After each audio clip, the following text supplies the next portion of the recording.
네, 오늘 함께 은혜 받으실 하나님의 말씀은 열왕기하 2장 7절로 14절까지의 말씀입니다. 구약 562쪽에 있는 열왕기하 2장 7절로 14절까지의 말씀 제가 봉독해 올려드리겠습니다. 선지자의 제자 50명이 가서 멀리 서서 바라보매 그 두 사람이 요단가에 서 있더니 엘리야가 겉옷을 가지고 말아 물을 치매 물이 이리저리 갈라지고 두 사람이 마른 땅 위로 건너더라. 건너매 엘리야가 엘리사에게 이르되 나를 내게서 데려감을 당하기 전에 내가 내게 어떻게 할지를 구하라. 엘리사가 이르되 당신의 성령이 하시는 역사가 갑절이나 내게 있게 하소서 하는지라. 이르되 내가 어려운 일을 구하는도다. 그러나 나를 내게서 데려가시는 것을 내가 보면 그 일이 내게 이루어지려니와 그렇지 아니하면 이루어지지 아니하리라 하고 두 사람이 길을 가며 말하더니 불수레와 불말들이 두 사람을 갈라놓고 엘리야가 회오리 바람으로 하늘로 올라가더라. 엘리사가 보고 소리 지르되 내 아버지여 내 아버지여 이스라엘의 병거와 그 마병이여 하더니 다시 보이지 아니하는지라. 이에 엘리사가 자기의 옷을 잡아 둘로 찢고 엘리야의 몸에서 떨어진 겉옷을 주워 가지고 돌아와 요단 언덕에 서서 엘리야의 몸에서 떨어진 그의 겉옷을 가지고 물을 치며 이르되 엘리야의 하나님 여호와는 어디 계시나이까 하고 그도 물을 치매 물이 이리저리 갈라지고 엘리사가 건너니라. 아멘. 하나님 아버지 감사드립니다. 오늘도 귀한 주일로 귀한 교회로 귀한 예배로 인도하여 주신 은혜를 진정으로 감사드립니다. 지금 이 시간 저희들이 지난 한 주간 지었던 모든 죄악을 예수 그리스도의 십자가 아래에 다 내려놓고 오직 저희들의 온 영과 진리를 다하여 하나님께만 드려지는 예배를 통하여 하나님께서만 영광 받으시는 은혜의 시간으로 이 시간을 인도하여 주시옵소서. 모든 것을 감사드리오며 예수 그리스도의 이름으로 기도드리옵나이다. 아멘. 네, 오늘은 엘리야와 엘리사라는 제목을 가지고 오늘 본문 말씀을 중심으로 하나님의 말씀을 증거하겠습니다. 오늘부터 3주일간에 걸쳐서 열왕기하 말씀을 가지고 여러분들과 함께 은혜를 나눌 텐데요. 열왕기하를 잠깐 먼저 간략하게 소개를 한 후에 본문으로 들어가도록 하겠습니다. 열왕기하는 처음에 열왕기상과 하가 따로 이렇게 기록되어진 것이 아니라는 것입니다.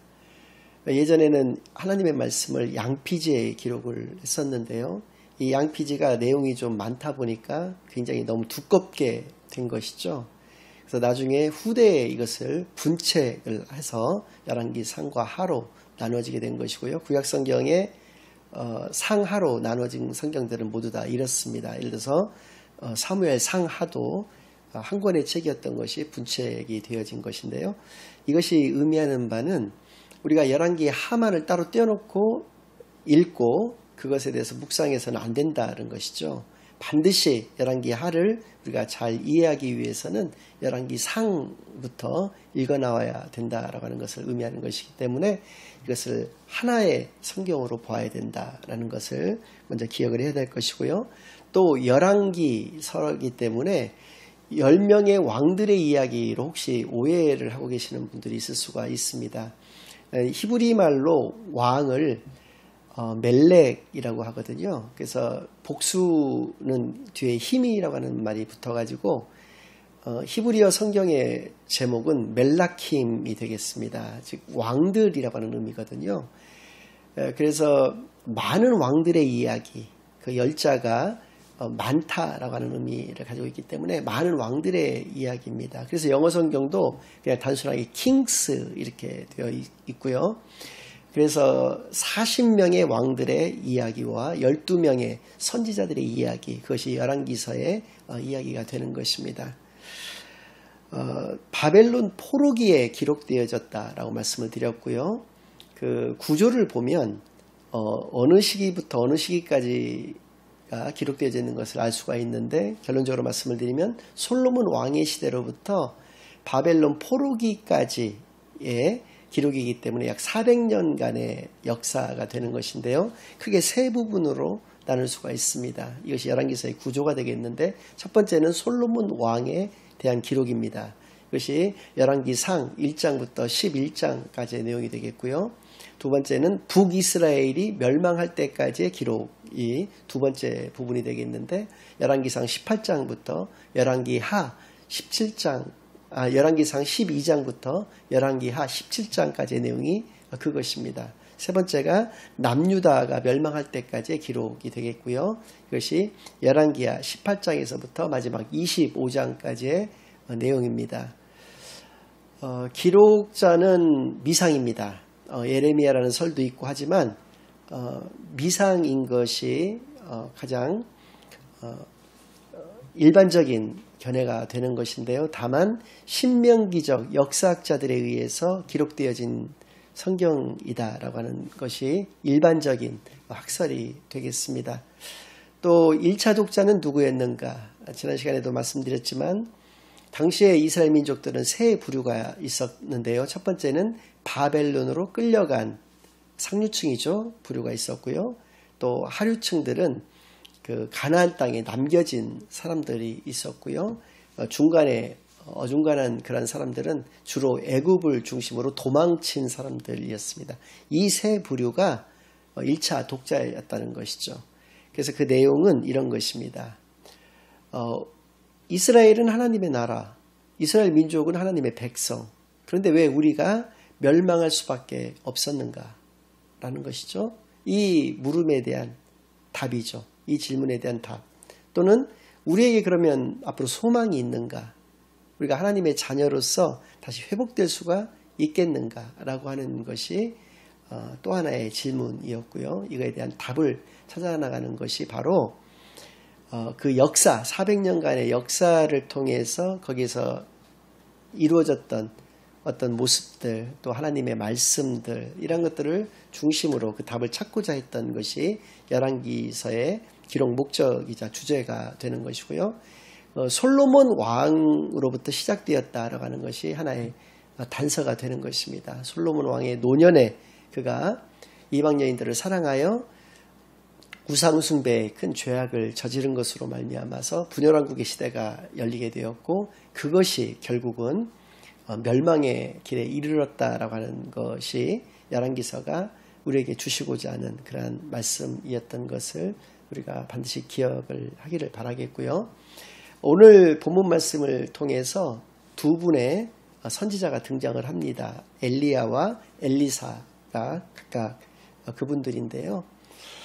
엘리야 선지자가 고참이죠. 엘리야 선지자가 활동했던 그 시기는 북이스라엘의 9대 왕이었던 아합 왕이라고 하는 그 왕의 시대였습니다. 북이스라엘에는 20명의 왕들이 있었고요. 남유다 역시 공교롭게 20명의 왕들이 있었는데 대부분의 왕들은 악한 왕들이었습니다. 특히 북이스라엘은 20명 모두가 악한 왕들이었고요. 남유다는 한 8명 정도만이 하나님으로부터 선하다라고 하는 평가를 받았고 나머지 12명은 악하다라고 하는 평가를 받게 되었던 것인데요. 그 중에서도 가장 악한 왕으로 일컬어지는 것이 바로 이 아합 왕이었습니다. 열왕기상 16장 30절에서 33절 말씀을 통해서 그에 대한 평가가 나오고 있는데 제가 먼저 읽어드리겠습니다. 오므리의 아들 아합이 그의 이전의 모든 사람보다 여호와 보시기에 악을 더욱 행하여 느밧의 아들 여로보암의 죄를 따라 행하는 것을 오히려 가볍게 여기며 시돈 사람의 왕 옙바알의 딸 이세벨을 아내로 삼고 가서 바알을 섬겨 예배하고 사마리아에 건축한 바알의 신전 안에 바알을 위하여 제단을 쌓으며 또 아세라상을 만들었으니 그는 그 이전에 이스라엘의 모든 왕보다 심히 이스라엘 하나님 여호와를 노하시게 하였더라. 네, 전형적인 샌드위치 기법입니다. 30절과 33절 말씀을 통해서 하나님 보시기에 악하였다라고 하는 말씀이 배치되어 있고요. 그래서 31절, 32절 말씀은 왜 악하였는가 그것을 이제 강조하는 말씀이 나오는데 그것은 바로 이방 여인과의 결혼 때문이었다.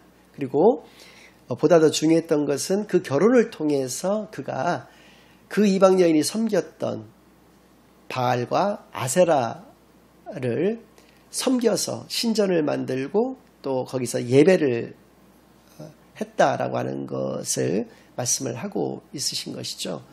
그래서입니다. 그 유명한 이세벨이라고 하는 사람이 나오는데요. 왜 아합이 이세벨과 혼인을 하게 되었는가? 그가 시돈 사람이었다라고 나와 있는데요. 시돈은 당시에 아람권에 속해 있는 곳이었는데요. 상당히 이스라엘의 위협이 되었던 나라였습니다. 그래서 솔로몬과 마찬가지로 그곳에 대한 정치적인 안정을 위해서 결혼 정책을 폈던 것이죠.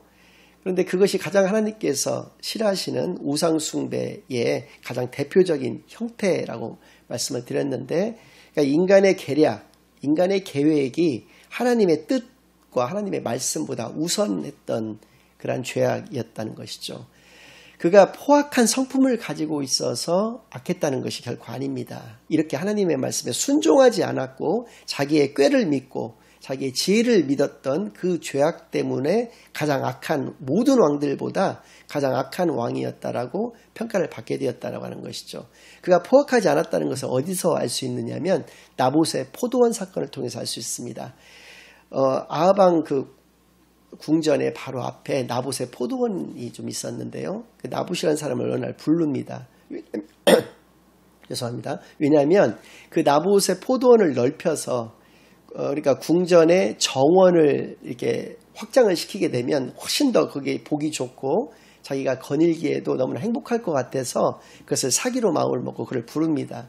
그래서 네가 다른 좋은 땅을 원하면 내가 훨씬 더 좋은 땅을 줄 것이고, 또 네가 많은 돈을 요구를 한다면 내가 돈을 주고 그것을 살터이니 나한테 팔아라. 이 얘기를 하니까 나봇이 뭐라고 얘기하냐면, 이건 하나님이 우리 조상들에게 주신 땅이기 때문에 내가 팔 수가 없다라고 거절을 하거든요. 그때 아합이 택했던 방법은 고민이었습니다. 곡기를 막 끊고 막 고민을 할 정도로 고민을 했던 그의 모습을 통해서 그가 포악한 성품을 가진 것은 아니었다는 것을 알 수 있다는 것이죠. 결국 그 문제는 포악한 성품을 가지고 있었던 이세벨에 의해서 해결이 되는데요. 어찌되었든 그가 포악한 성품을 가졌기 때문에 악한 왕이었다는 것이 아니라 하나님 보시기에 악한 행위를 했기 때문에 악한 왕이었다는 것이고요. 여기서 중요한 단어가 30절에 나오는 바로 하나님 보시기에라고 하는 그런 단어라는 것이죠. 여러분들께서 아무리 악한 생각을 가지고 있고 아무리 악한 행동을 한다고 하더라도 세상의 사람들은, 또 세상은 여러분들에 대해서 관심이 없습니다. 아주 큰 죄악을 짓지 않고서는 여러분들에게 관심이 없습니다. 그것이 내일 신문에 실리는 것도 아닙니다. 여러분들의 가족조차도 그것에 관심 없을 수가 있습니다. 자기를 사는 거에 바쁘기 때문에요. 그러나 하나님의 관심사는 나뿐입니다. 여러분 한 분 한 분에게만 하나님은 관심이 있으시지 다른 어떤 것에도 하나님은 관심이 없으시기 때문에 눈동자처럼 우리를 지키시고 우리의 머리털 하나하나를 세신 바 되시는 그런 하나님이시다는 것을 우리가 반드시 기억하시기를 바랍니다. 우리의 꾀, 우리의 계획, 우리의 계략이 중요한 것이 아니라 하나님의 말씀이 나의 삶에서 나를 항상 이끌고 그 말씀에 온전히 순종의 삶을 살아감으로써 하나님을 기쁘시게 하는 귀한 삶들이 되기만을 간절히 소망합니다. 두 번째로 우리가 살펴볼 것은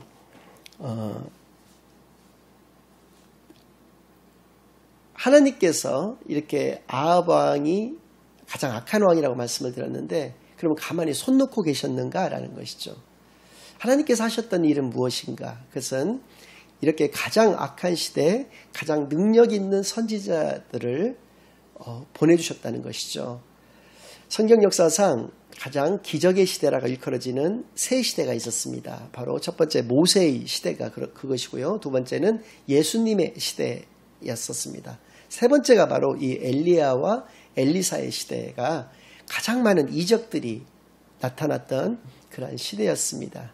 그러니까 엘리야와 엘리사는 모세에 비견될 정도의 능력 있는 선지자였다는 것이고요. 하나님께서는 이런 가장 악한 시대에 가만히 계셨던 것이 아니라 바로 이러한 선지자들을 그들에게 허락하여 주셨던 것을 알 수가 있는 것이고요. 그래서입니다. 엘리야는 그 유명한 갈멜산 대결을 펼치게 되는 것이죠. 엘리야는 자신 혼자만이 유일하게 남아있는 하나님의 사람이라고 생각을 했습니다.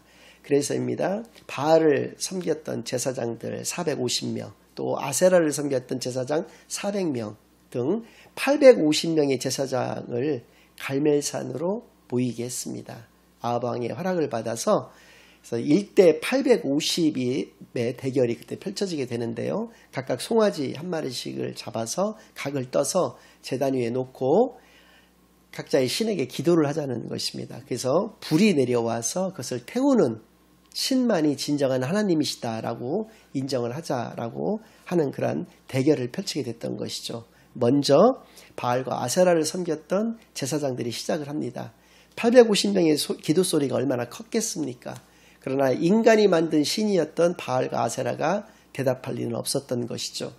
정오가 지나기까지 아무런 반응이 일어나지를 않았기 때문에 급기야 엘리야가 조롱까지 합니다. 너희들의 신이 조나보다. 너희들의 신이 어디 출타했나 보다. 지금 딴 생각하고 있나 보다. 너희들이 크게 불러서 깨워라 라고 이야기를 하게 되는 것이죠. 그러니까 그들은 실제로 큰 소리로 더 기도를 하게 되고 심지어 막 칼 같은 것으로 자기의 몸을 자해하면서까지 이렇게 기도를 하게 되는 것이죠. 그러나 아까 말씀드린 바와 같이 아무런 반응이 없게 되었고요. 이제 엘리야가 나섰습니다. 거기에 그 제물에다가 물을 뿌리라고 했습니다. 그리고 그 주변에 제단 주변에 도랑을 파괴해서 거기다도 물을 붓게 했습니다. 3번이나 했습니다. 그래가지고 엄청나게 많은 물 가운데 그가 하나님께 기도를 올려드리는 것이죠. 하나님이 유일무이한 하나님이신 것과 내가 하나님의 종인 것과 이것이 하나님의 말씀으로 인해서 이루어진 일임을 이들에게 보여달라고 하는 기도를 올려드렸을 때 그곳에 불이 내려서 거기에 도랑에 있는 물까지, 재물은 말할 것도 없고 도랑에 있는 물까지도 전부 다 불이 붙어서 모두 다 하나님께 연락이 되어졌던 그러한 것을 통해서 하나님의 역사를 목격을 하게 되었던 것이죠. 그리고 기송강가로 그들을 끌고 가서 850명 모두를 죽이게 됩니다. 그런데 그러한 결과가 무엇이었습니까? 이스라엘 민족들이 하나님께로 돌아왔는가? 그렇지 않았습니다. 아합과 이세벨이 또 회개를 하고 하나님께 돌아왔는가? 그렇지 않았다는 것이죠. 아무런 상황이 나아진 것이 없었고 아합이 쪼르르치 자기 마누라 그 이세벨에게 달려가서 그것을 잃게 되죠. 2차 저차에서 너의 그 제사장 850명이 모두 다 죽었다라고 이야기하니까 이세벨이 내가 엘리야가 죽기 전까지는 아무것도 먹지 않겠다라고 하는 결심과 함께 엘리야를 죽이고자 했었습니다. 그래서 엘리야가 베델로 도망을 치게 되고요. 또 광야로 도망을 치다가 로뎀나무 그늘에 앉아서 이제 나의 사명은 끝난 것 같다고 하나님께서 나를 데려가 달라라고 하는 그러한 기도를 하게 되죠. 그때 하나님께서 몇 가지를 그에게 말씀을 해주셨습니다. 그것은 예후라고 하는 사람을 왕으로 세울 것과 엘리사라고 하는 그런 사람을 너의 후계자로 삼을 것을 말씀해 주시면서 마지막으로 너는 너 혼자인 것으로 알고 있지만 7,000명이나 되는 그들에게 무릎 꿇지 않았던 바알에게 무릎 꿇지 않았고 오직 하나님만을 바라보고 섬기고 있는 7,000명이나 되는 사람들을 내가 남겨놓았다라고 말씀해 주시는 것이죠. 이것이 그 유명한 남은 자 사상이 되겠는데요. 아무튼 엘리야에게 이렇게 주셨던 것은 바로 하나님께서 위로와 소망을 그에게 주셨다는 것을 알 수가 있습니다. 하나님의 사명을 온전히 감당했던 자에게 하나님께서 허락하시는 그 은혜는 바로 위로와 소망인 것을 분명히 깨닫는 이 시간만이 되기를 바랍니다. 열왕기상 19장 19절에서부터 21절 말씀을 통해서 이제 엘리야가 하나님께서 말씀해 주신 바와 같이 후계 작업이 이루어지고 있는 것을 우리가 확인할 수가 있는데요. 제가 그들의 첫 만남을 또 그리고 후계 작업이 어떻게 이루어졌는지를 말씀을 통해서 읽어드리겠습니다. 엘리야가 거기서 떠나 사밧의 아들 엘리사를 만나니 그가 12겨리소를 앞세우고 밭을 가는데 거기는 12째 겨리소와 자기는 12째 겨리소와 함께 있더라. 엘리야가 그리로 건너가서 겉옷을 그 위에 던졌더니 그가 소를 버리고 엘리야에게로 달려가서 이르되 청하건대 나를 내 부모와 입맞추게 하소서. 그러한 후에 내가 당신을 따르리이다. 엘리야가 그에게 이르되 돌아가라. 내가 내게 어떻게 행하였느냐 하니라. 엘리사가 그를 떠나 돌아가서 한 겨리소를 가져다가 잡고 소의 기고를 불살라 그 고기를 삶아 백성에게 주어 먹게 하고 일어나 엘리야를 따르며 수종들었더라. 네, 그렇습니다.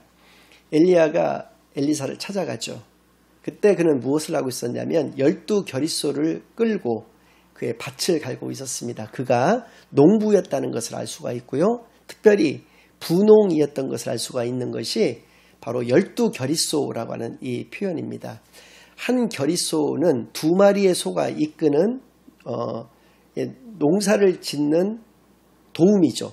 그러니까 요즘은 농기계가 발달이 잘 돼 있어서 농기계로서 농사를 짓지만 예전에는 소가 그 농기계를 대신해서 농사를 도왔었는데 호리소라고 하는 것은 한 마리의 소가 이렇게 밭을 매는 것이죠. 그런데 겨릿소는 그보다 훨씬 더 어려운 작업에서는 2마리를 한 조로 해가지고 밭을 이렇게 매게 하는 것입니다. 그것이 12겨릿소가 있었다라고 하는 얘기는 최소 24마리 이상이 있었던 것이고 마지막 12번째 겨릿소에서 엘리사가 작업을 하고 있었다는 것입니다. 그가 굉장히 분홍이었고 아주 요즘 말로 얘기하면 뭐 만석군 정도에 되는 그러한 어떤 위치에 있었던 것을 알 수가 있습니다. 그리고 엘리야가 그에게 겉옷을 던져주었다라고 하는 것은 무엇을 의미하는 거냐면 목사가 목사 가운을 어떤 사람에게 넘겨주었다라고 하는 것은 그가 앞으로 이 교회를 이끌어갈 목사인 것을 의미하는 것과 같이 자기의 사명을 그가 이어받을 것을 바라는 마음에서 그렇게 했던 것이죠. 그때 이제 엘리사가 자기가 부모에게 입맞추고 인사를 하고 올 수 있도록 허락해달라라고 얘기했을 때 엘리야가 내가 뭐 너한테 뭐 어떻게 했는데 마음대로 해라 이제 이렇게 얘기를 하게 된다는 것이죠. 자기가 분명히 이렇게 사명을 감당하라고 압력을 넣었으면서 이제 표현을 이렇게 하는 것이죠. 여기에도 이제 어떤 하나의 어떤 그 힌트가 좀 담겨 있는데요. 아무튼 그렇게 했을 때 엘리사가 돌아가서 이렇게 부모한테 인사를 하고 한 겨릿소를 잡아서 백성들과 그 마을 주민들과 함께 잔치를 벌여서 그것을 나누고 엘리야를 따라서 그에게 이제 수종 들면서 그의 후계 작업을 이제 이루어져 나갔다라고 하는 것이 이 말씀이 가지고 있는 의미입니다. 이렇게 그가 소명에 응답하는 그런 모습을 통해서 우리가 많은 것을 좀 느끼게 합니다. 자기가 가지고 있었던 많은 기득권들이 있었습니다. 그것들을 모두 버리고 하나님의 부름에 그가 바로 즉각적인 응답을 하였던 그의 신앙의 어떤 모습을 엿볼 수가 있고요. 그 다음 모습을 보면 이런 모습이 있습니다. 열왕기하 2장 2절, 4절, 6절 말씀을 통해서 보면 이제 이게 마지막 모습이고 오늘의 이제 본문의 바로 위에 나와 있는 부분인데요. 엘리야가 이제 하늘로 승천을 하면서 엘리사에게 모든 후계 작업이 완료가 된 후에 이제 엘리사가 이제 이적을 바라고 있는 요단 강물이 이렇게 갈라지게 하는 이적을 바라고 있는 그런 모습이 오늘 본문이 되겠는데 그 직전에 이런 말씀이 나옵니다. 둘이 이제 길갈에서 내려오면서 2절 말씀을 통해서 내가 베델로 갈 테니까 이제 엘리야가 하는 소리입니다. 베델로 갈 테니까 넌 여기 남아 있어라. 거기는 이제 힘들고 어려운 사명을 내가 감당하러 간다라고 하는 것이죠. 그러니까 아닙니다. 내가 하나님께 맹세하건대 당신을 끝까지 따르겠나이다 라고 엘리사가 말을 하게 되고 4절에서도 똑같은 말씀이 나옵니다. 여리고로 내가 갈 테니 너 여기 남아있어라. 아닙니다. 내가 끝까지 따르겠습니다. 6절 말씀에도 내가 요단강을 갈 테니 너는 여기 남아있어라. 아닙니다. 제가 끝까지 따르겠나이다 라고 하는 그런 말씀이 나오는 것이죠. 사명에 대한 확고한 그런 그 믿음을 가지고 있었던 것을 볼 수가 있는데 여기서 우리가 중요하게 생각해야 될 하나님의 원리가 있습니다.